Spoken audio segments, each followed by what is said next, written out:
Welcome back to the GloryHunter. Welcome back to the January transfer window. We are in the midst of trying to bring in some more new signings. We did have a promising debut from Antonio Silva yesterday, with Roberto scoring a hat-trick against Celta Vigo in a 5-0 win. A win that's moved us up to third in the league table and closed us within 8 of Real Madrid at the top. We have 4th placed Getafe next, however, which is obviously not a very straightforward game. They were top of the table for ages, have since fallen off a little bit, and hopefully will continue to be in decline as we take them on today. We have some money left, £26 million there or thereabouts, and the intention is to sign Arnau Martinez, but I don't know as of yet, as I have enough money to be able to get that deal through. So, due to that, we've transfer listed Edouard Mendy, we've recalled from loans Sebastian Baran, and we're also transfer listing Harry Rees as well. And I have a view of recalling a couple other loanees just to add some extra numbers to the squad should we need them for the end of the year. It says there that there's a latest offering coming from Crystal Palace for Makengo. That's actually not correct. We rejected a bid from Palace for him in the summer. He does, however, have a bid on a free contract, or a pre-contract, sorry, should I say, to go to FC Copenhagen next season. And I'm quite happy for him to do that. So, pushing forward, we play Getafe to begin, and then we've the Copa del Rey against Sevilla. And that's obviously, with the GloryHunter, a competition we would like to win because we haven't won it yet. In our, so far, 2 full seasons at Malaga, we didn't get anywhere near the final. So, I want to go all the way this year in the Copa del Rey. I also want to go all the way in La Liga as well. Whether we can go all the way or not in Europe in our first European campaign with Malaga, I don't know. Considering we've got Paris Saint-Germain in the round of 16, probably not is the answer there. But day by day, hopefully we can get some bids in before we reach the deadline day period. So for the time being, it's a case of try and keep the run of form going, which has been actually very good in January so far. 4-1 win against Mallorca, 5-0 win against Celta, 2-1 win against Vallecano, on the back of 3 wins from 5 games in the previous month, although the defeat to Bilbao was particularly one-sided and the defeat to Mallorca was particularly frustrating. So there is form building once again, and we'd like to continue it by beating Getafe. The Getafe ground is actually called the Coliseum Afonso Perez, but well, it's not really much of a coliseum, is it, in comparison to that of Rome? Yeah. Not really Coliseum-esque. Sorry, Getafe, but it's not a massively imposing ground. We start with a couple of rotated players in. Castellanos up top and Chilwell at left-back. Outside of that, we're full strength for this game against Getafe, who obviously are having a good season with Musso, Ramsey, Sanz, Leite and Cabaco. And Alvarez is a back 5. Iago Alvarez 86 rated. Then Nirvana Maya, Ruben Neves and Darko Gyabi in the midfield with Borja Mayoral and Jonathan David up top. I have a sneaky suspicion we didn't do that well against Getafe last time we played them. I think Jonathan David scored against me, didn't he? We'll wait and see how this one pans out, of course. But with our goal-scoring nature of yesterday's episode and the improvements we've made to the squad as well in yesterday's episode, then today we should be winning here away from home against Getafe. To be honest, I kind of need it, considering the 8 point gap to Real Madrid at the top of the table. We need to close them down, and quickly. Well in Antonio Silva. He's been well worth the money so far. Most expensive signing of our time here at Malaga, I think. But to this point, albeit it's only his 2nd played game, he's been pretty decent. Castellanos, bit of space, whip it, good save by Musso. Castellanos with minimal game time so far for me, but willing to give him a go here. This will fall for Elise. I can't believe it. Strike of purity from Michael Elise. Yeah, can't quite get there. But back off the bar. What an opening goal that would have been. What a counter-attack this could be if Antonio Silva wasn't there again to put in the final tackle. Darko Gyabi can't turn it home, and Ruben Neves will be their set-piece wizard here. It's delivered very well. That hit a hand, I think, but we'll play on with the ball in our possession. Neves with the ping of dreams out to Calvin Ramsey. Always a name that pops up in the comments section when looking for a fullback, Calvin Ramsey, but he's not necessarily that good.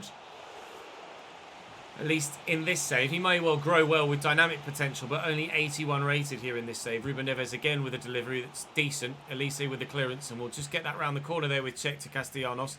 And I tell you what, if we find the right weight of pass, Matthias Soulé is in at the other end. It's a wonderful first touch, but he's really going to need some support, which is arriving. Check. Oh, the deflection works beautifully in my favour. Kefren Turam continues his run of goal-scoring form. We have ourselves another one to come to the rescue. We've been waiting and waiting and waiting to try and get the goal here against Getafe, and the keeper absolutely would have saved that had it not taken the deflection. But Kefren Turam cannons it against the foot of Sands, the centre-back. Centre-back we actually had a scout of in the January transfer window in yesterday's episode, who's now, unfortunately for him, diverted the ball past his keeper, and we lead. Maya, Jonathan David and Borja Mayoral out wide to Ramsey. Nice interception by Chilwell, but it's still going to break for them. Borja Mayoral with Jonathan David there with him. Tangang with a good interception. It's still falling kindly for Getafe here. I just can't change player quickly enough. Does he give a pen? Oh, you're not serious. I powered up with the X button to clear the ball. And Chilwell decided to slide. Hasn't gotten the ball. Knocked it away with his hand. And felled the man. Jonathan David from the spot then. You don't save those. 1-1 at half-time here against Getafe. Against the run of play for sure. Neves. Jonathan David. Antonio Silva can't get there. Thankfully, Kanga. Turam. Oh, it's just not great from Elise. Giabi. Jonathan David. Space here for Arne Meyer.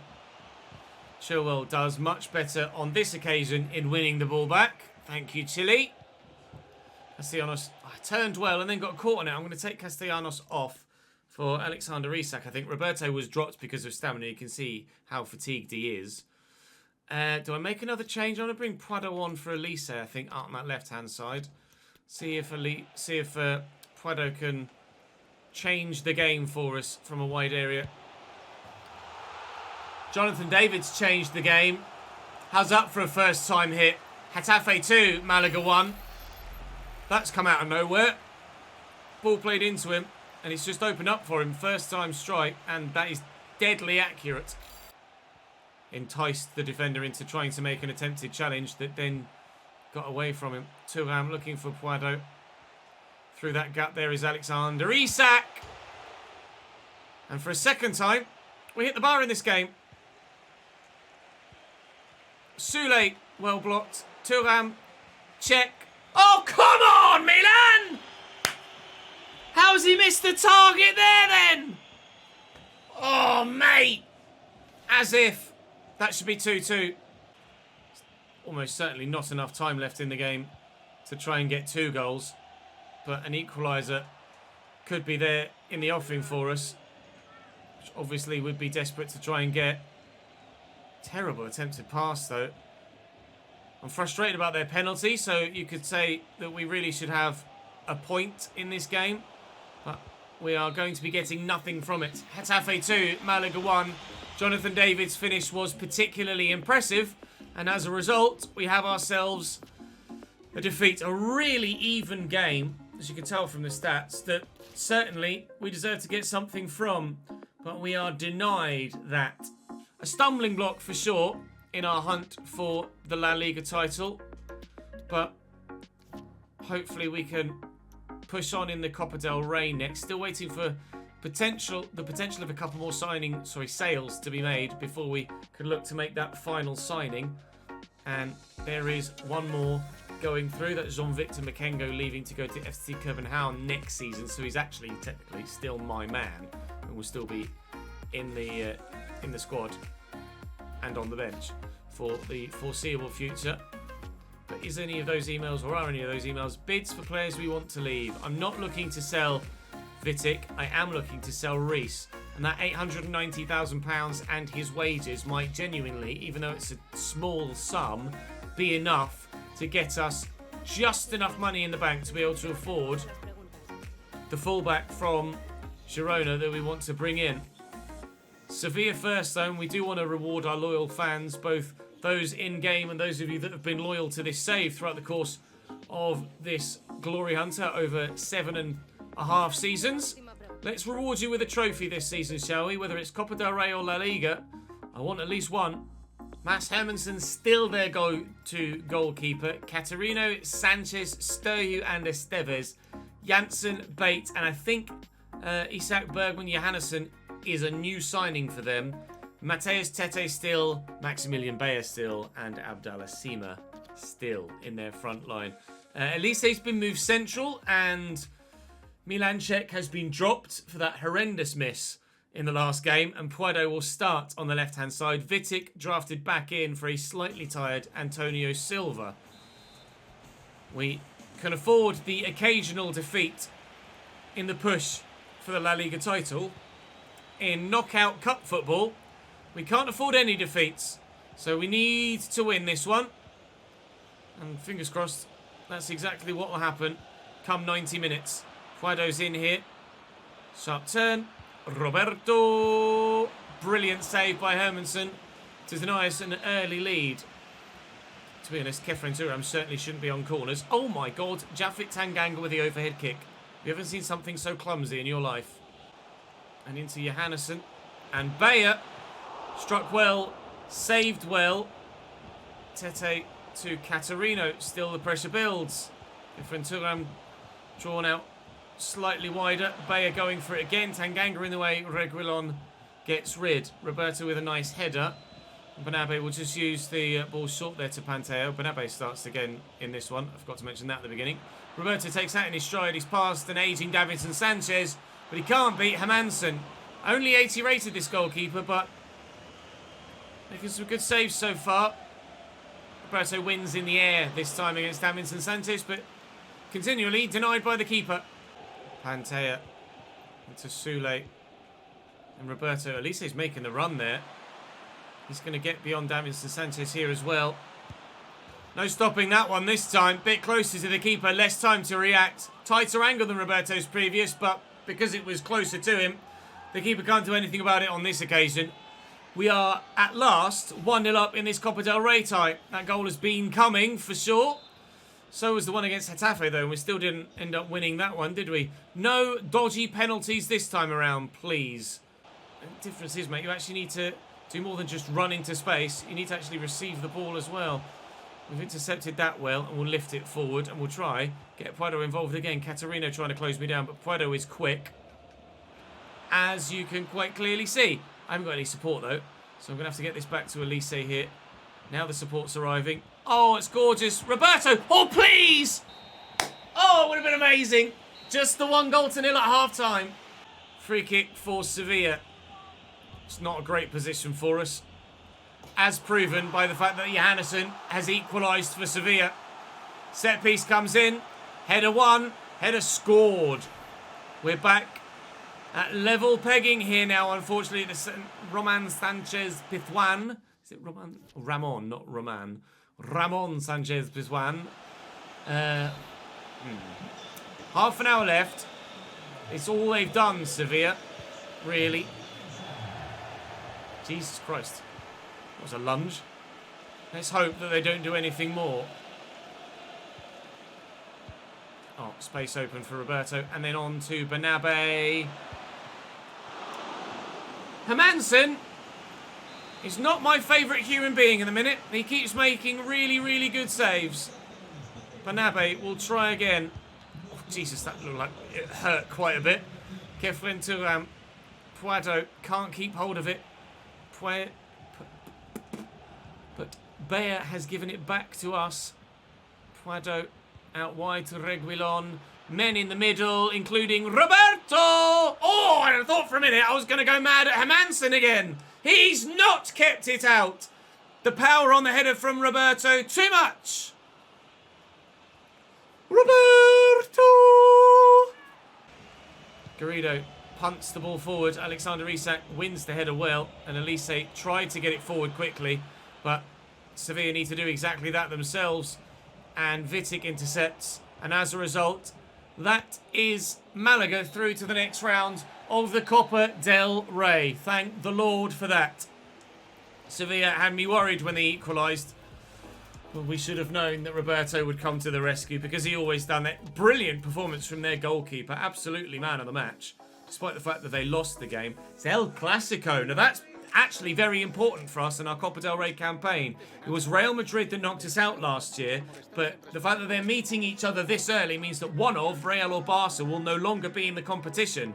We've got a plan B. We can deal with the injury to Soule for 4 weeks. That is manageable, but it's certainly not ideal.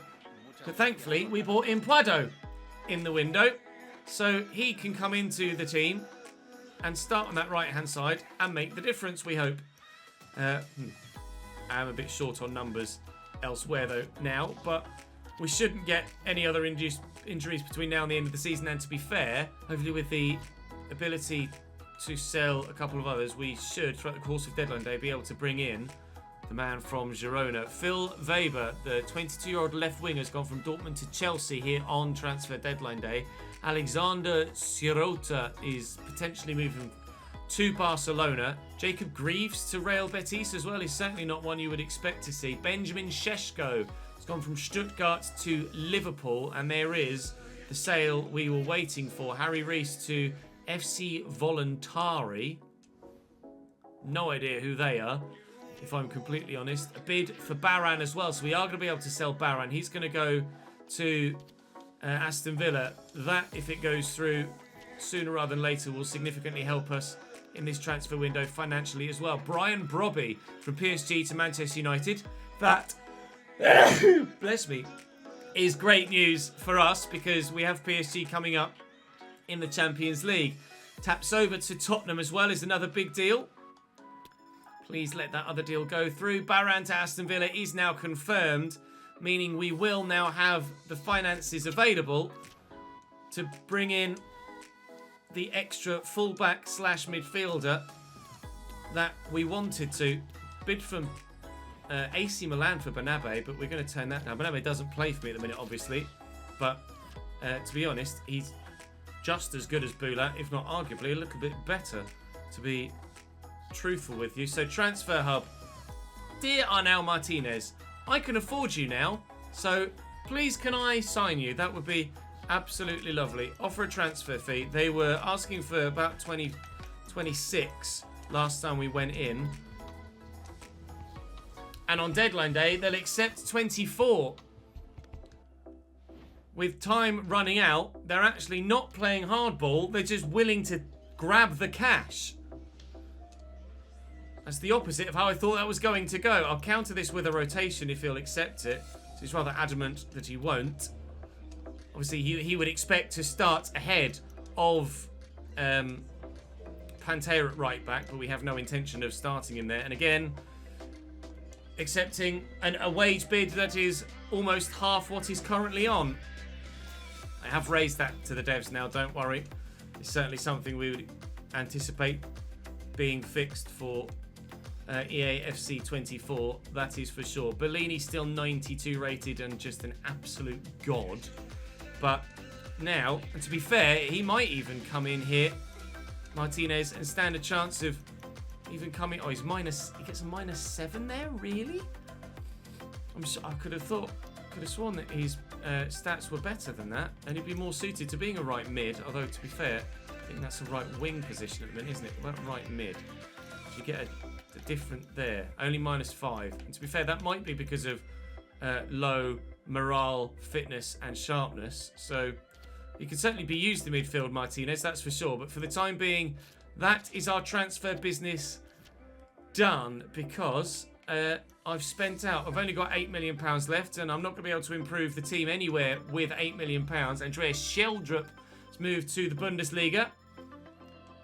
Lombardi might be going to Getafe from Juventus. No massive other deals going through yet. We've still got half a deadline day to go.